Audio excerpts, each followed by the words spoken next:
मित्रों, आज के इस वीडियो में आज आपको जानने को मिलेगा कि वह 8 बातें कौन सी हैं। अगर मनुष्य इन 8 बातों को जान लेता है तो वह मनुष्य कभी गरीब नहीं रहता। इन 8 बातों को जानना प्रत्येक मनुष्य के लिए अत्यंत ही आवश्यक है। मित्रों, मैं आपको इन 8 बातों को एक कहानी के माध्यम से बताऊंगा। यह कहानी सभी के लिए अत्यंत ही लाभप्रद है। मित्रों, एक बार भगवान श्री कृष्ण जी के पास देवर्षि नारद जी आते हैं। तब भगवान श्री कृष्ण देवर्षि नारद जी से कहते हैं, हे नारायण भक्त नारद जी, आज आप हमारे यहाँ किस प्रयोजन से पधारे हैं। तब देवर्षि नारद जी कहते हैं कि हे प्रभु, मैं आपके पास अपने एक प्रश्न के निवारण के लिए आया हूं। तब श्री कृष्ण कहते हैं कि कहो नारद जी, आपका कौन सा इतना अति आवश्यक प्रश्न आन पड़ा है जिसकी वजह से आप आज हमारे पास पधारे हैं। तब नारद जी कहते हैं कि हे भगवन, मुझे मनुष्यों के कल्याण के लिए आपसे 8 बातें जाननी है जो प्रत्येक मनुष्य के लिए अति आवश्यक हो, जिससे कलयुग के प्रत्येक मनुष्य का कल्याण हो सके। तब श्री कृष्ण कहते हैं कि हे देवर्षि नारद जी, आज आपने सच में संसार के कल्याण हेतु अति आवश्यक प्रश्न किया है। आपके द्वारा पूछे गए प्रश्न की वजह से संपूर्ण धरती लोक के मनुष्य का जीवन सफल हो जाएगा। परंतु हे नारद जी, मैं आपको इस प्रश्न का उत्तर एक कथा के माध्यम से दूंगा। तब देवर्षि नारद जी कहते हैं कि हे भगवन, आप उस कथा को कहिए। मैं आपके द्वारा सुनाई गई कथा को पूरा अंत तक सुनूंगा और संपूर्ण लोक जगत में विख्यात भी करूंगा। तब श्री कृष्ण कहते हैं कि हे देवर्षि नारद जी, आज तुम्हें एक अमीर बहन और गरीब भाई की कथा सुनाता हूं। आज की कथा सुनकर तुम्हें पता चल जाएगा कि एक भाई और बहन का रिश्ता कैसा होता है और हर एक बहन और भाई को अपना रिश्ता कैसे निभाना चाहिए। साथ ही साथ तुम्हें आज की इस कथा में जानने को मिलेगा कि आखिर मनुष्य गरीब क्यों हो जाता है। वह कौन से कारण है जिनकी वजह से मनुष्य गरीब हो जाता है। आखिर मनुष्य द्वारा किए गए ऐसे कौन से काम होते हैं जिनको करने से मनुष्य निर्धन हो जाता है और गरीबी के दलदल में फंसता चला जाता है। अब श्री कृष्ण कथा को सुनाना आरंभ करते हैं और कहते हैं कि हे देवर्षि नारद जी, बहुत पुराने समय की बात है। किसी नगर में एक बहुत ही धनवान माध्यम वर्ग का एक किसान रहता था। उस किसान के घर में 2 जुड़वा संतानें पैदा हुई थीं। उन दोनों जुड़वा संतानों में से एक पुत्र था और दूसरी जो संतान थी वह पुत्री थी। उस किसान ने अपने पुत्र का नाम राहुल रखा और अपनी पुत्री का नाम चित्रा रखा। इधर जब उस किसान की संतानें बड़ी होने लगीं, धीरे धीरे जब उनकी आयु एक दिन विवाह के योग्य हो गई तो किसान को अपने बच्चों की विवाह की चिंता सताने लगती है। एक दिन किसान किसी कार्य से अपने पड़ोस के एक शहर में जाता है तो वहां पहुंचकर एक व्यापारी का पुत्र उसे पसंद आ जाता है और उस व्यापारी के पुत्र के साथ में वो अपनी बेटी चित्रा का विवाह कर देता है। वह किसान अपनी पुत्री के विवाह में कोई कमी नहीं छोड़ता है। इस प्रकार से चित्रा अपने पिता के यहां से विदा होकर अपने ससुराल चली जाती है। उस किसान ने अपने बेटी को विदा करने के बाद वह अपने पुत्र के विवाह के बारे में सोचने लगता है। उसके मन में यह चल रहा था कि बेटी तो मेरी अपने घर की हो गई, अब मुझे अपने पुत्र का विवाह कर देना चाहिए। यदि मेरे पुत्र का विवाह हो गया तो मैं अपना बचा हुआ शेष जीवन अपनी बहू बेटियों के साथ में रहकर आराम से व्यतीत करूंगा। अब श्री कृष्ण कहते हैं कि हे देवर्षि नारद जी, ईश्वर की लीला बड़ी विचित्र है। परमात्मा न जाने कब किसको धनवान बना दे और कब किसके लिए गरीबी का द्वार खोल दे। इसके बारे में कोई नहीं जानता। अब उस धनवान किसान के साथ भी कुछ ऐसा ही होता है। एक दिन वह किसान एक बड़ी भयानक बीमारी की चपेट में आ जाता है। जब इधर किसान का पुत्र अपने पिता की ऐसी हालत देखता है तो अपने पिता की ऐसी हालत को देखकर वह बहुत ही ज्यादा दुखी हो जाता है और उसके बाद में अपने पिता का अच्छे से अच्छे वैद्य से इलाज करवाता है और अपने पिता के लिए महंगी से महंगी दवाइयां लेकर आता है। परंतु उसके पिताजी की हालत में कोई सुधार नहीं हो रहा था। धीरे धीरे उस किसान की धन संपत्ति सारी पिता के इलाज में चली गई। इस प्रकार अपने पिता का इलाज कराते हुए उस किसान का पुत्र अब गरीबी के कगार पर आकर खड़ा हो जाता है। परंतु फिर भी पिता की हालत में किसी प्रकार का कोई सुधार नहीं होता।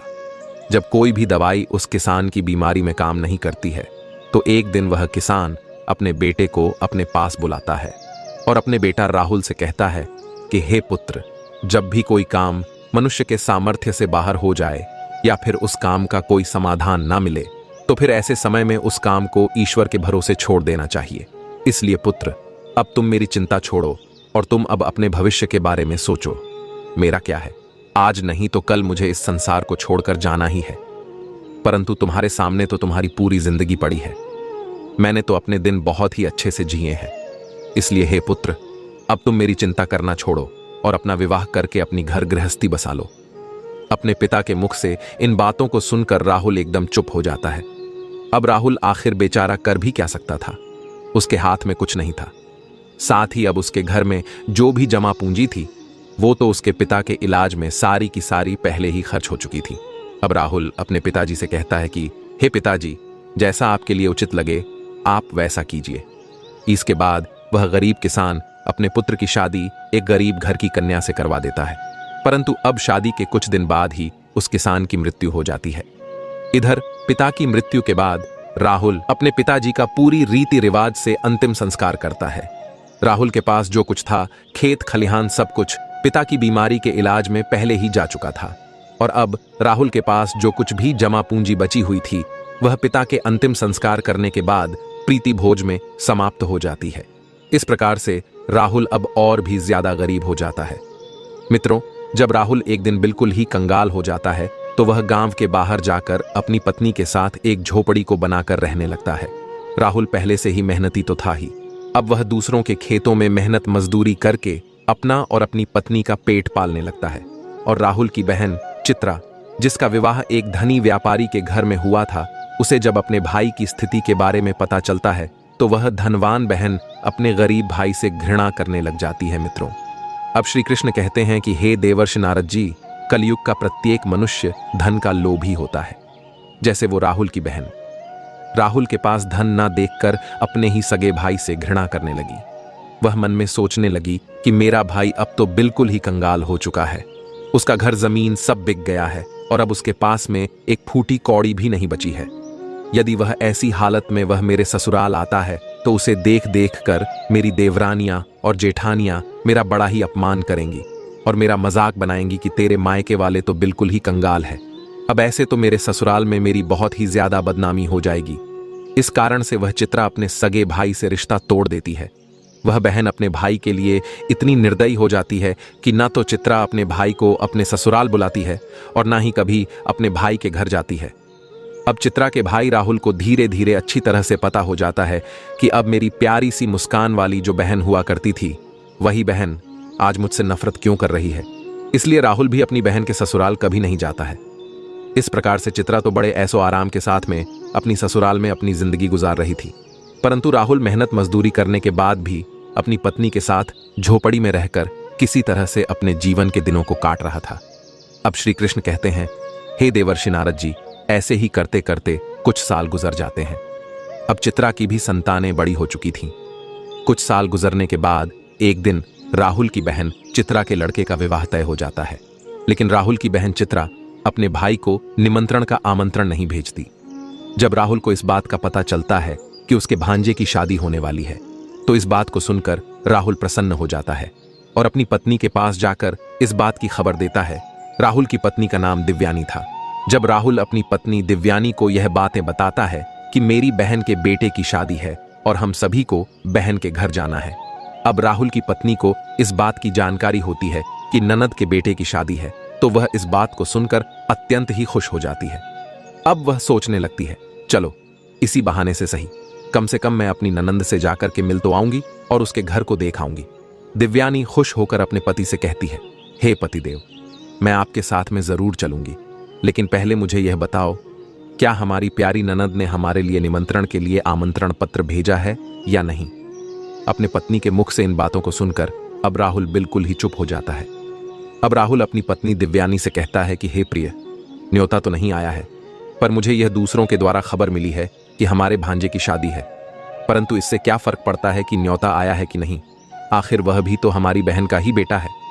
तब दिव्यानी अपने पति राहुल से कहती है, हे प्रिय, देखो बात तो आपकी सही है कि आपके भांजे की शादी है, लेकिन बिना निमंत्रण के ननद के घर जाना उचित नहीं है और आपको भी वहां नहीं जाना चाहिए। राहुल अब अपनी पत्नी दिव्यानी को समझाता है कि हे प्रिय, चित्रा के ससुराल वाले बड़े ही धनवान आदमी हैं, उन्हें हमारी याद नहीं रही होगी, या फिर हो सकता है कि उन्होंने हमारे यहाँ पर निमंत्रण भिजवाया हो, लेकिन निमंत्रण वाला पर्चा हमारे पास तक नहीं पहुंचा हो।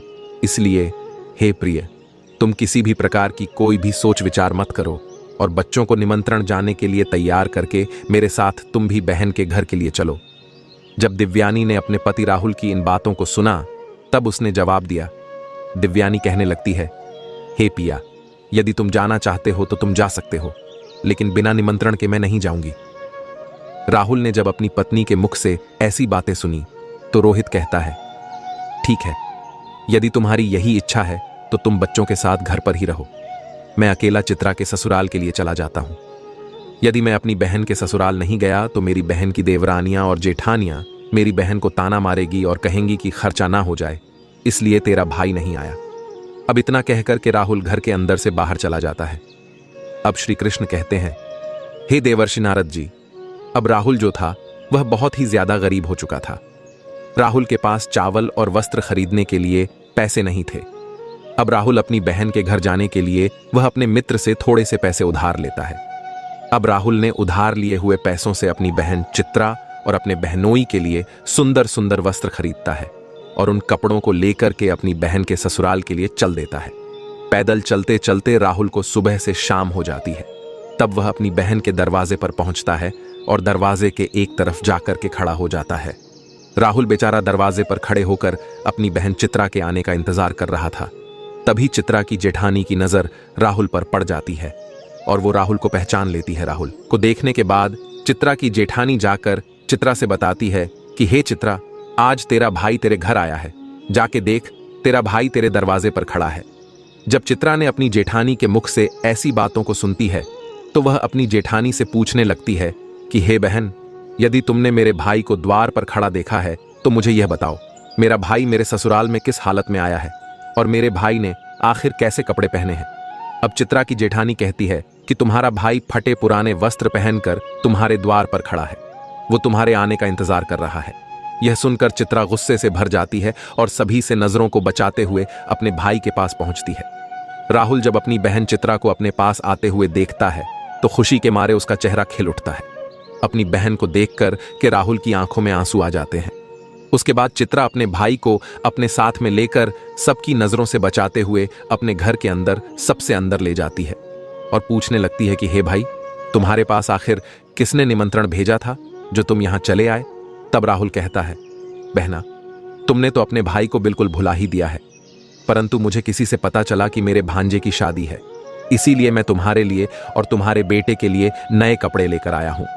अपने भाई के मुख से इन बातों को सुनकर के चित्रा कहने लगती है, हे भाई, तुम्हें इस तरीके से बेशर्मों की तरह मेरे घर नहीं आना चाहिए था।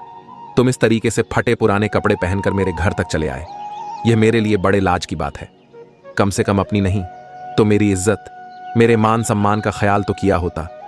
आखिर तुम्हारी तो कोई इज्जत नहीं, कम से कम तुमने हमारी इज्जत के बारे में तो सोचा होता। चित्रा के मुंह से ऐसे कटु शब्द सुनकर वो मजबूर भाई का कलेजा छलनी हो जाता है। अब श्री कृष्ण कहते हैं, हे देवर्षि नारद जी। तब राहुल अपनी बहन के पैरों में गिरकर माफी मांगने लगता है। राहुल कहता है, हे बहन, मुझे क्षमा कर दो। मुझे नहीं पता था कि मेरी वजह से यहां तुम्हारी बदनामी होगी। मैं तो हमेशा से यही चाहता हूं कि तुम्हारी बदनामी ना हो, तुम्हारी देवरानी जेठानी तुम्हें ताना ना मारे, इसीलिए तो मैं तुम्हारे लिए नए वस्त्र लेकर आया हूं।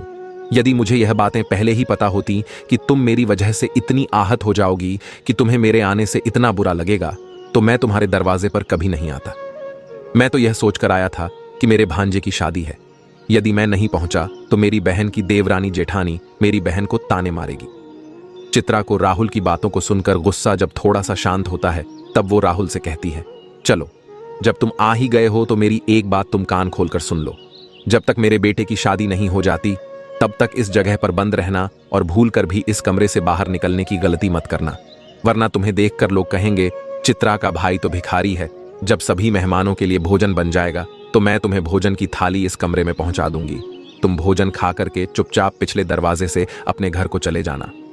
राहुल कहता है, ठीक है बहना, मैं आज रात को ही तुम्हारे घर से अपने गांव के लिए चला जाऊंगा, मगर मेरी तुमसे एक विनती है। मैं तुम्हारे लिए और जीजा जी के लिए जो कपड़े लाया हूं, तुम उन कपड़ों को रख लो, उन्हें मैं तुम्हारे लिए बड़े प्यार से लाया हूं। चित्रा ने अपने भाई से कपड़ों को लेकर कमरे के बाहर चली जाती है और जाते समय बाहर से उस कमरे की कुंडी लगा जाती है। राहुल उस कमरे में बैठकर अपनी बहन के वापस आने का इंतजार करने लगता है। अब श्री कृष्ण कहते हैं, हे देवर्षि नारद जी, इधर राहुल उस कमरे में बैठा हुआ अपनी बहन के लौटने का इंतजार कर रहा था कि मेरी बहन मुझे भोजन खिलाने के लिए लौटकर वापस आती ही होगी। आज तो मुझे स्वादिष्ट भोजन खाने को मिलेगा। परंतु राहुल को क्या पता था कि वो निर्मोही बहन अपने भाई को उस कमरे में बंद करके अपने घरेलू काम धंधे में लग चुकी है और भाई के लिए भोजन देना भूल चुकी है। राहुल की बहन चित्रा शादी के काम धंधे में इतनी ज्यादा खो जाती है कि अब उसे याद ही नहीं रहता कि मेरा भाई मेरे यहाँ कमरे में बंद है और वह मेरे लौटने का इंतजार कर रहा है। अब जैसे जैसे समय बीतने लगता है, भूख प्यास की वजह से राहुल अब छटपटाने लगता है और उसकी हालत भी खराब होने लगती है। तब राहुल अपनी बहन को आवाज लगाता है, लेकिन उसकी आवाज को कोई भी नहीं सुनता है। चित्रा का घर बहुत बड़ा था। चित्रा ने अपने भाई को सबसे किनारे वाले कमरे में बंद किया था और उधर कोई आता जाता भी नहीं था और चित्रा शादी की रस्मों में व्यस्त थी। इस तरह से राहुल को उस कमरे में पड़े पड़े 2 दिन बीत जाते हैं। अब श्री कृष्ण कहते हैं कि हे देवर्षि नारद जी, अब इधर राहुल को पत्नी और बच्चों की याद आती है। राहुल सोचता है, यदि यहाँ कोई नहीं आया तो मैं भूखा प्यासा इसी कमरे में मर जाऊंगा। यदि मैं मर गया तो मेरे पत्नी सहित बच्चों का क्या होगा? मेरे ना होने पर कैसे मेरी पत्नी बच्चों का पालन पोषण करेगी? यही सब कुछ सोचते सोचते और कमजोरी की वजह से राहुल बेहोश होने लगता है। तभी किसी काम की वजह से चित्रा की जेठानी कमरे के पास से गुजरती है। जब राहुल के कानों में किसी के आने की आवाज सुनाई देती है, राहुल अपनी पूरी ताकत से उस कमरे का दरवाजा पीटने लगता है। जब चित्रा की जेठानी के कानों में उस दरवाजे को पीटने की आवाज जाती है तो वो दरवाजे को खोलकर देखती है तो अंदर राहुल को देखकर वह चौंक जाती है और राहुल से पूछने लगती है, हे भाई, तुम्हें इस कमरे में किसने बंद किया है? राहुल इस बात का कोई जवाब नहीं देता है क्योंकि वह अपनी बहन को उसकी ही जेठानी की नजरों में गिराना नहीं चाहता था। परंतु जब चित्रा की जेठानी ने दोबारा पूछा तो राहुल झूठ मूठ कह देता है कि मैं इस कमरे में आराम कर रहा था। तभी किसी ने गलती से बाहर से दरवाजे की कुंडी लगा दी और मैं इस कमरे में बंद हो गया। बहन, यदि तुम आज नहीं आती तो मेरे प्राण आज चले जाते। और इतना कहने के बाद राहुल घर के पिछले दरवाजे से चुपचाप बाहर निकलकर चला जाता है। राहुल बेचारा 3 दिन का भूखा प्यासा था। वह चुपचाप अपने घर की तरफ को चल देता है। अंत में वह चलते चलते काफी दूर निकल जाता है तो भूख प्यास के मारे उससे ठीक से रास्ते पर चला भी नहीं जा रहा था। उसे एक कदम चलते ही चक्कर आने लगता है। जब राहुल चलते चलते खूब थक जाता है और जैसे ही राहुल का सिर चकराता और वह जमीन पर गिरने वाला होता है, तभी वहां पर कहीं से एक बूढ़ी औरत आ जाती है और वह बूढ़ी औरत राहुल के गिरने से पहले ही राहुल को पकड़ लेती है। अब श्री कृष्ण कहते हैं, हे देवर्षि नारद जी, जब कुछ घंटे बाद राहुल को दोबारा होश आता है तो राहुल स्वयं को एक बूढ़ी औरत की गोद में लेटा हुआ पाता है। वह बूढ़ी औरत एक पंखा लेकर उसको हवा कर रही थी। होश आने के पश्चात राहुल खड़ा हो जाता है और खड़े होने के बाद में उस बूढ़ी औरत से कहता है, हे माँ, तुम कौन हो मित्रों? अब श्री कृष्ण कहते हैं, हे देवर्षि नारद जी, जिस बूढ़ी माँ की गोद में वह बेचारा राहुल लेटा हुआ था, वह बूढ़ी माँ साक्षात देवी माँ थी। क्योंकि राहुल की पत्नी सुशीला रोज उस देवी माँ की पूजा किया करती थी और पूर्ण श्रद्धा से, भाव से देवी माँ की भक्ति किया करती थी। इसीलिए जब रोहन चक्कर खाकर के गिरने वाला होता है तो उसी समय पर देवी माँ प्रकट होकर रोहन को संभाल लेती है और रोहन का सिर अपनी गोद में रखकर उसे अपनी गोद में सुला लेती है। जब रोहन को होश आता है तो वह देवी माता के लिए प्रणाम करके कहता है, हे देवी माँ, तुम कौन हो? अब श्री कृष्ण कहते हैं कि हे देवर्षि नारद जी, वह बूढ़ी औरत कहती है, मैं एक दुखिया हूं और इस जंगल को अपना घर समझकर इस जंगल के बीचों बीच वास करती हूं। तब राहुल उस बुढ़िया को प्रणाम करके अपने घर के लिए वहां से चलने लगता है। तभी उस समय पर बूढ़ी औरत कहती है, बेटा, तुम भला कहां से आ रहे थे और इधर कहां को जा रहे हो? तब राहुल बताता है, हे माँ, मेरे भांजे की शादी थी, इसी वजह से मैं अपनी बहन के घर गया हुआ था और इधर मेरा गांव है, मैं इधर अपने गांव के लिए जा रहा हूं। तो बूढ़ी औरत राहुल से कहती है, बेटा, यदि तुम बुरा ना मानो तो मैं तुमसे एक बात पूछना चाहती हूं। तब राहुल कहता है, पूछो माँ, तुम मुझसे क्या पूछना चाहती हो? बूढ़ी औरत कहती है कि बेटा, यदि तुम अपनी बहन के घर से आ रहे हो, जैसा तुमने मुझे बताया कि तुम्हारी बहन के यहां पर शादी थी, तो फिर तुम खाली हाथ कैसे अपने घर जा रहे हो? क्या तुम्हारी बहन ने तुम्हारे बच्चों और पत्नी के लिए कुछ नहीं भेजा क्या? तब उस बूढ़ी औरत के मुख से ऐसी बातों को सुनकर के राहुल की आंखों में आंसू आ जाते हैं। राहुल उस बूढ़ी औरत को सारी बात बता देता है। इस प्रकार से राहुल के मुंह से पूरी घटना को सुनने के बाद में वह बूढ़ी माता कहती है, हे पुत्र, तुम किसी भी प्रकार की चिंता मत करो, जो हुआ उसे भूल जाओ और सुनो, यहां से कुछ दूरी पर मेरा एक बगीचा है, उस बगीचे में अनेकों प्रकार के फल लगे हुए हैं। तुम उस बगीचे में चल कर के पहले कुछ फल खाकर अपना पेट भर लो, क्योंकि तुमने 2 दिन से कुछ नहीं खाया है। जब तुम्हारा पेट भर जाए तो कुछ फल तुम अपनी पत्नी और बच्चों के लिए भी तोड़कर रख लेना। जब तुम्हारी पत्नी और बच्चे जब भी तुमसे मिलेंगे तो पूछेंगे कि तुम अपनी बहन के ससुराल से क्या लेकर के आए हो, तो तुम कह देना, मेरी बहन ने तुम्हारे लिए फल भेजे हैं। ऐसा करने से तुम अपनी पत्नी और बच्चों के सामने शर्मिंदा होने से बच जाओगे और इससे तुम्हारी मान प्रतिष्ठा भी बची रहेगी। राहुल इस प्रकार से जब बूढ़ी औरत की इन बातों को सुनता है तो वह उनकी बात मान करके राहुल बूढ़ी औरत के बगीचे में पहुंच जाता है।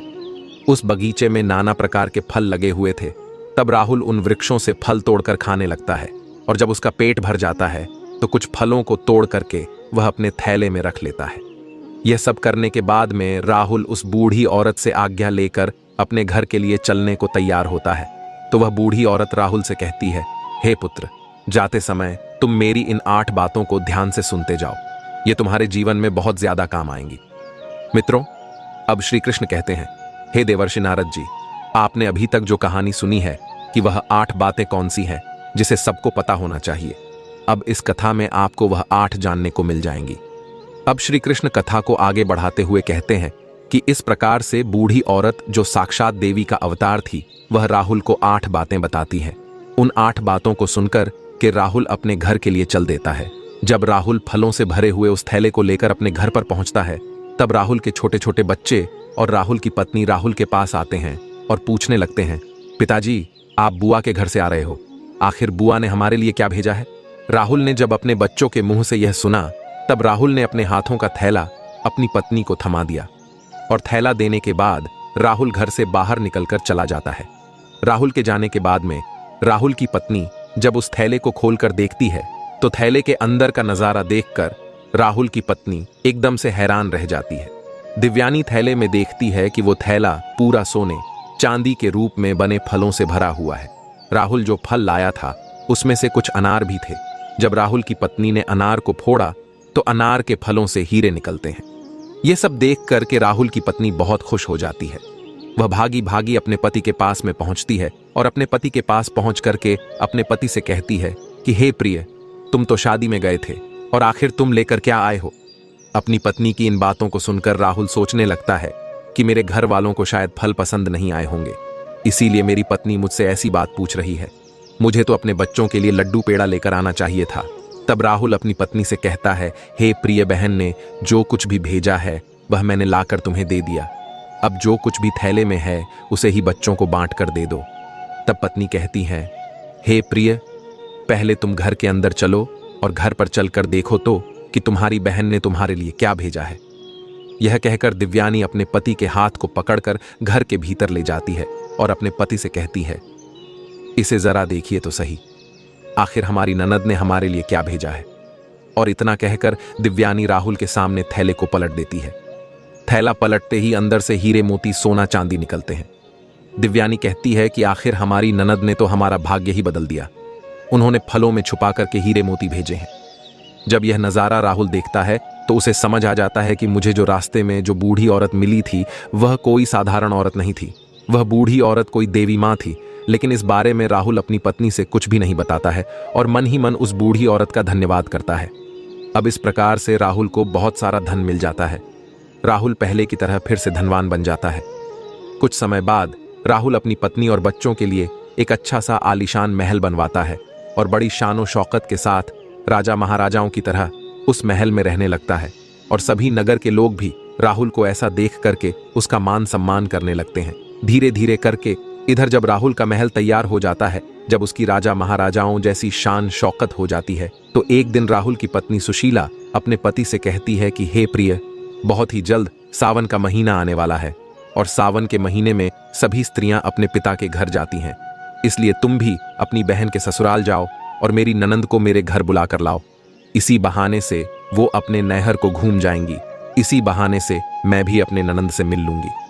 राहुल जब अपनी पत्नी की ऐसी बात सुनता है तो राहुल अपनी पत्नी के कहने पर एक बार फिर से अपनी बहन के ससुराल चल देता है और कुछ समय के बाद ही अपनी बहन के ससुराल पहुंच जाता है। अब राहुल एक बार फिर से अपनी बहन के उसी दरवाजे पर जाकर खड़ा हो जाता है जिस दरवाजे पर वो कुछ दिन पहले आकर के खड़ा हुआ था। उसी समय पर चित्रा की जेठानी घर से बाहर निकलती है और बाहर का नजारा देख करके वह तुरंत ही दौड़ी दौड़ी चित्रा के पास में चली जाती है और चित्रा से कहती है कि हे चित्रा बहन, आज भी तेरा भाई आया है। अपनी जेठानी के मुख से इस बात को सुनकर चित्रा कहने लगती है, हे बहन, कोई भी भिखारी मेरा भाई नहीं हो सकता, मेरा कोई भाई वाई नहीं है। दरअसल चित्रा ऐसा इसलिए कह रही थी क्योंकि चित्रा इस बार भी अपने भाई को वही भिखारी ही समझ रही थी। लेकिन जब उसकी जेठानी बताती है कि चित्रा, तुम्हारा भाई आज भिखारियों की तरह नहीं, राजा महाराजाओं की तरह आया है। तुम्हारे भाई को देखकर ऐसा लग रहा है मानो जैसे वो किसी देश का राजा महाराजा हो। तुम्हारे भाई के आगे पीछे सैनिक हैं। तुम्हारे दरवाजे पर एक बड़ी सुंदर सजी हुई रथ गाड़ी खड़ी है। भला एक बार जाकर तो देखो। अब चित्रा ने अपनी जेठानी के मुख से इन बातों को सुनती है तो उसे अपनी जेठानी की बातों पर किसी प्रकार का कोई यकीन नहीं होता है और सच्चाई जानने के लिए अपने भाई को छुप कर देखने लगती है। जैसे ही चित्रा ने अपने भाई के उस रूप को देखा तो अपने भाई के ठाठ बाट को देख करके चित्रा एकदम चकित रह गई। वह सोचने लगती है कि कल तक तो मेरा भाई बिल्कुल ही भिखारी था, उसके पास तो पहनने के लिए वस्त्र भी नहीं थे, फिर अचानक एकदम से वह इतना अमीर कैसे बन गया। अब तो राहुल की बहन चित्रा आरती का थाल सजाकर अपने भाई की आरती उतारने लगती है। उसके बाद में चित्रा अपने भाई का बड़े ही आदर के साथ अपने घर में बुलाकर ले जाती है और अपने भाई से कहती है, हे भैया, मुझे क्षमा कर दीजिए, मेरी वजह से तुम्हें बहुत ज्यादा कष्ट और शर्मिंदगी उठानी पड़ी है। अपनी बहन के मुख से इन बातों को सुनकर कि राहुल कहने लगता है कि बहना, कोई बात नहीं, उस समय पर हमारे दिन कुछ अच्छे नहीं थे, तुम्हारी गलतियों के लिए मैंने तुम्हें पहले ही क्षमा कर दिया था। बहन, अब तुम इन बातों को छोड़ो और मेरे साथ मेरे घर चलने की तैयारी करो। बहन, मैं तुम्हें बुलाने के लिए आया हूं, अब तुम्हें मेरे साथ में मेरे घर चलना है। तुम्हारी भाभी ने तुम्हें बुलाने के लिए मुझे भेजा है। इतना सुनकर के चित्रा अब खुशी खुशी अपने भाई के घर पर चलने के लिए तैयार हो जाती है और तैयार होकर के चित्रा अपने भाई के रथ में बैठ जाती है। इस तरीके से जब राहुल की बहन अपने नहर में पहुंचती है तो अपने भाई की शानो शौकत को देखकर एकदम से दंग रह जाती है। वह देखती है कि एक भव्य आलीशान महल है और महल के अंदर अनेक प्रकार के नौकर चाकर लगे हैं और अन्न के भंडार भरे हुए हैं। कमला अपने भाई की ऐसी स्थिति को देखकर एकदम से हैरान रह जाती है और महल में पहुंचने के बाद राहुल की पत्नी भी अपनी ननद की खूब सेवा करती है। 7 दिनों तक अपनी पलकों पर बिठाकर रखती है। राहुल की पत्नी सुशीला को लगता था कि यह सब शानो शौकत हमारी ननंद की वजह से है। अपनी ननद की मदद के कारण ही हम इस मुकाम पर पहुंचे हैं, क्योंकि राहुल ने कभी अपनी पत्नी को अपने अमीर होने की बात नहीं बताई थी, क्योंकि अब राहुल वह जानता था कि यह सब चित्रा की वजह से नहीं, देवी मां के आशीर्वाद से हुआ है। राहुल की पत्नी दिव्यानी इस बात से अवगत नहीं थी। यह सोच करके दिव्यानी अपनी ननद की खूब ज्यादा सेवा करती है और अपनी ननद का खूब ख्याल रखती है। कुछ दिन बीतने के बाद जब राहुल की बहन अपने ससुराल जाने को तैयार होती है तो राहुल की पत्नी दिव्यानी अपने पति से कहती हैं, हे प्रिय, कल तुम्हारी बहन अपने घर जाएगी, इसलिए तुम बाजार जाओ और बाजार जाकर अपनी बहन के लिए कोई अच्छा सा तोहफा लेकर आओ। अपनी पत्नी की इन बातों को सुनकर राहुल घर से चला जाता है और राहुल एक मोची की दुकान पर पहुंचता है और मोची से कहता है, हे मोची भाई, मुझे अपनी बहन के लिए बोलने वाली जूती बनवानी है, क्या तुम मेरी बहन के लिए बोलने वाली जूती बना सकते हो? मोची कहता है, हे सेठ, मैं बोलने वाली जूती तो बना दूंगा, लेकिन उसके बनवाने की बहुत कीमत लगेगी। तब राहुल कहता है, अब वह मोची से कहता है, भाई मैं तुम्हें मुंह मांगा पैसा दूंगा, लेकिन तुम ऐसी जूतियां बना दो कि वे जूतियां जब भी मेरी बहन पहनकर चले तो वे जूतियां बारी बारी से मैं आपको जो ये 8 बातें बताने वाला हूं उन 8 बातें को बोले। इसके बाद मोची को राहुल वह ज्ञान की 8 बातें बताता है जो बातें उसे उस बूढ़ी औरत ने चलते समय बताई थी। अब श्री कृष्ण कहते हैं कि हे देवर्षि नारद जी, अब राहुल मोची से कहता है कि हे मोची भाई, अब मैं तुम्हें वो ज्ञान की बातें बताता हूं। इस प्रकार से राहुल बारी बारी से वे बातें मोची को बताता है। राहुल कहता है कि पहली बात तो यह है कि कहीं मानवता की भूल होती है, अज्ञानता निर्धनता का मोल। राहुल दूसरी बात बताता है, समय भरोसे जो बैठा रहता है सदा गरीब बना रहता है, वह मनुष्य अपना काम बलदलता नहीं तो उसका कभी नसीब आलस में ही बीतता है। तीसरी बात, जो मनुष्य सदा ही परिवर्तनहीन कर्म करता वह भी सदैव निर्धन ही रहता है। चौथी बात यह है कि गरीबी से बड़ा है कोई अभिशाप नहीं है, इसलिए ज्ञान को हासिल करके अज्ञान को दूर करो। पांचवी बात, आप दोष समय को दो नहीं दो, मजबूत कर्म साधना में जुटो और अपनी गरीबी दूर करो। छठी बात इस प्रकार बताता है, कर्म कभी कोई कार्य नहीं करता है, नसीब सदैव भाग्य भरोसे नहीं बैठता है। वह मानव के द्वारा किए गए परिश्रम के भरोसे बैठता है। 7वीं बात इस तरह से बताता है, अज्ञानी पर ही सदा ही प्रेम करे। एक गरीब आदमी गरीबी को बारंबार विजय करने वाला एक विजेता होता है। ज्ञान सदैव हथियार का काम करता है। 8वीं और सबसे आखिरी बात बताते हुए राहुल कहता है कि हे मोची भाई, मेरी बहन जब 8वां कदम रखे तो जूतियां बस यही बात बोले कि पैसों के बाजार में बदल गई तहजीब, धन दौलत से जुड़ रहे रिश्ते हुए गरीब। इधर राहुल मोची से कहता है कि हे मोची भाई, ऐसी 8 बातें बोलने वाली मुझे जूतियां बना दो। जब यह 8 बातें वो जूतियां बोलेगी और जब मेरी बहन इन बातों को सुनेगी तो उसे अपनी गलती का एहसास होगा कि उसने कैसे पैसे के घमंड में आकर के अपने भाई का ऐसा अपमान किया था। उसे अपने भाई का अपमान नहीं करना चाहिए था। अब श्री कृष्ण कहते हैं, हे देवर्षि नारद जी, राहुल उस मोची से अपनी बहन के लिए हीरे मोतियों से जड़ी हुई सोने और चांदी की जूतियां बनवाता है और उन जूतियों को ले जाकर अपनी बहन के लिए उपहार स्वरूप दे देता है। सोने चांदी की जूतियों को देखकर कि चित्रा का चेहरा एकदम खिल सा जाता है। अब चित्रा अपने भाई से विदा लेकर अपने घर चली जाती है। जब चित्रा अपने ससुराल पहुंच जाती है तो चित्रा की देवरानी जेठानी पूछने लगती है, हे चित्रा, तुम अपने भाई के घर से आई हो, तुम्हारे भाई ने तुम्हें क्या उपहार दिया है? तब चित्रा अपनी देवरानी जेठानी तथा अपने सास ससुर और अपने देवर जेठ को अपने भाई के द्वारा दी हुई भेंट दिखाती है और वह कहती है, देखो, मेरे भाई ने मुझे सोने चांदी से जड़ी हुई, हीरे मोती से जड़ी हुई यह जूतियां दी है। तब चित्रा उन जूतियों को पहन करके चल कर दिखाती है। जैसे ही चित्रा उन जूतियां को पहन करके चलती है तो जूतियां बोलती हैं कि पैसों के बाजार में बदल गई तहजीब, धन दौलत से जुड़ रहे रिश्ते हुए गरीब। जब चित्रा इस बात को सुनती है तो उसका सर शर्म से नीचे झुक जाता है और अपने भाई को याद करके एकदम से रोने लगती है। जब चित्रा का ऐसे लटका हुआ मुंह उसकी देवरानी जेठानी देखती है तो वह पूछती है कि चित्रा, आखिर क्या हुआ जो तुम अचानक से रोने लगी? तो चित्रा अपनी देवरानी और जेठानी को सारी बातें बताती है कि हे बहन, मैंने पैसों के घमंड में आकर अपने भाई को कितना भला बुरा कहा था। मैंने अपने भाई के एक गिलास पानी तक नहीं पूछा था। आज देखो, मेरे भाई ने मुझे कितनी कीमती जूतियां बनवा कर दी है। अब तो मुझे अपने आप से घृणा होने लगी है। मैं तो जीना नहीं चाहती। तभी चित्रा की जेठानी उसे समझाने लगती है कि हे बहन, जो भी कुछ हुआ उसे भूल जाओ।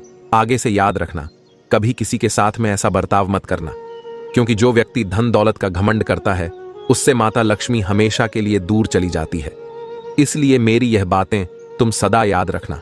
और इस तरीके से चित्रा की जेठानी चित्रा को समझाती है, जिससे अब चित्रा भी प्रेम व्यवहार के साथ सबसे पेश आने लगी थी। अब श्री कृष्ण कहते हैं, हे देवर्षि नारद जी, अब तो तुमको वह 8 बातें पता चल ही गई होंगी। वो अगर प्रत्येक मनुष्य को पता चल जाए तो वह कभी गरीब नहीं रहता। अब देवर्षि नारद जी कहते हैं कि हे प्रभु, मुझे अभी भी नहीं पता चल पाया है, कृपया स्पष्ट बताने की कृपा करें।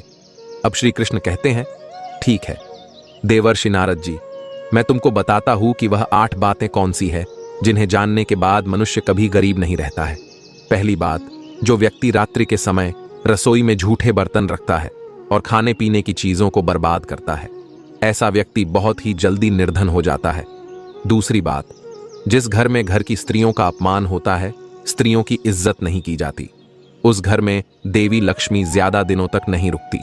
तीसरी बात, जिस घर की स्त्रियां सूर्यास्त होने के बाद अपने घरों में झाड़ू लगाती हैं, चूल्हा चौका करती हैं, ऐसे परिवार के लोग बहुत जल्दी गरीब हो जाते हैं। चौथी बात, जिस घर परिवार में पैसों की कदर नहीं की जाती, बेफिजूल कार्यों में पैसे बर्बाद किए जाते हैं, ऐसे घरों से भी माता लक्ष्मी रूठ कर चली जाती है। पांचवी बात, जो लोग पैसे आने के बाद में उस पैसे से दूसरों के मान प्रतिष्ठा को ठेस पहुंचाते हैं या फिर अपने धन के बलबूते पर दूसरे लोगों को परेशान करते हैं, ऐसे लोगों के घरों से भी माता लक्ष्मी बहुत जल्दी चली जाती है। छठी बात, जिस घर के लोग अपने कर्तव्यों का पालन नहीं करते, जो अपने कार्यों को कल पर टालते रहते हैं, उन लोगों के घरों से भी माता लक्ष्मी रूठ जाती है। सातवीं बात, जिस घर परिवार के लोग अपने से बड़े लोगों की इज्जत नहीं करते, अपने से बड़ों का कहना नहीं मानते या फिर अपने से बड़ों से कटु शब्द बोलते हैं, ऐसे लोगों को भी गरीबी का सामना करना पड़ता है, वह भी निर्धनता के हकदार होते हैं। आठवीं और अंतिम बात, जिस घर में परिवार के लोग अपने मेहमानों का सम्मान नहीं करते, अपने मेहमानों का आदर भाव नहीं करते या फिर अपने दरवाजे से किसी भी मनुष्य को खाली हाथ लौटा देते हैं, ऐसे लोगों के यहां से भी माता लक्ष्मी नाराज होकर चली जाती है। अब जो भी मनुष्य इन 8 बातों को हमेशा गांठ में बांध कर रखता है, उसका भाग्य उसी तरह से उज्जवल हो जाता है जैसे राहुल का भाग्य उज्जवल हुआ। अब श्री कृष्ण कहते हैं, हे देवर्षि नारद जी, अब तो आपको आपके प्रश्न का उत्तर भी मिल गया होगा और उन 8 बातों के बारे में भी पता चल गया होगा। तब देवर्षि नारद जी कहते हैं, हे माधव, आपके आशीर्वाद से मुझे सब कुछ मालूम हो गया है। आपका मुझे इस प्रकार का ज्ञान देने के लिए सत सत नमन मित्रों। इस प्रकार माया का कभी घमंड नहीं करना चाहिए। ईश्वर ना जाने कब किसके लिए गरीब का द्वार खोल दे और कब किसके लिए अमीरी का द्वार खोल दे। इस बात को किसी को पता नहीं है। यह बात उस मनुष्य के समझ में भी आ जाती है कि पैसों के घमंड में आकर कभी भी किसी का अपमान या अनादर नहीं करना चाहिए। तो मित्रों, आपको हमारे वीडियो के द्वारा दिया गया ज्ञान कैसा लगा, कृपया हमें कमेंट करके अवश्य बताइएगा। साथ ही आप सभी से विनम्र निवेदन है कि हमारे चैनल को भी सब्सक्राइब अवश्य कर लेना और जितना हो सके इस वीडियो को शेयर करें ताकि सभी को इसके बारे में पता चल सके। मित्रों, वीडियो को यहां तक देखने के लिए आप सभी का दिल से